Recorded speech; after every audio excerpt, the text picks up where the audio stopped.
यह कहानी है एक घने जंगल की जहां का राजा एक खूंखार शेर था। वह इतना खूंखार था कि उससे जंगल के सारे जानवर डरा करते थे। वह राजा बहुत गुस्सा किया करता था और उल्टी सीधी फैसले लिया करता। उसके इन्हीं फैसलों से जंगल के सारे जानवर बड़े परेशान रहते थे। उस शेर का एक सलाहकार भी था जो एक बाघ था।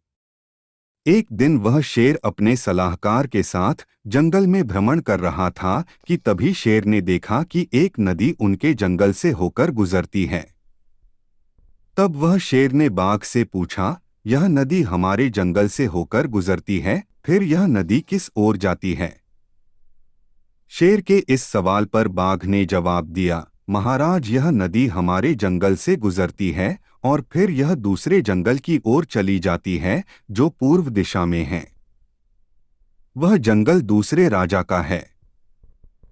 यह सुनते ही शेर क्रोधित हो उठा और हर बार की तरह इस बार भी उसने गलत फैसला लिया। शेर ने आदेश दिया कि जंगल के सारे जानवर मिलकर इस नदी के सामने एक पत्थर का दीवार बनाएंगे जिससे कि नदी का सारा पानी दूसरे जंगल में नहीं जाएगा। अपने राजा की यह आदेश सुनकर बाघ बहुत चिंतित हो गया क्योंकि वह जानता था ऐसा करने से जंगल में बहुत सारी परेशानियां आ सकती है। जंगल के सारे जानवरों ने मिलकर उस नदी पर पत्थरों की सहायता से एक बड़ा सा दीवार बनाया जो एक बांध की तरह था। ऐसा करने के बाद नदी का पानी आगे नहीं जा पा रहा था।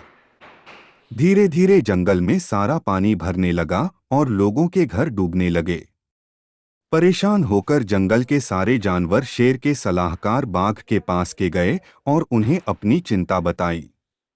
सबकी समस्याओं को देखकर बाघ ने सबसे कहा, आप सब शांत हो जाइए, मैं तुरंत ही इस मामले पर कुछ करता हूं जिससे कि आप सबका घर डूबने से बच जाए। कुछ देर तक बाघ सोचने लगा कि वह ऐसा क्या कर सकता है जिससे कि वह अपने राजा शेर को मना सके। तभी उसके दिमाग में एक तरकीब सूझी और वह सीधा भालू के पास चला गया।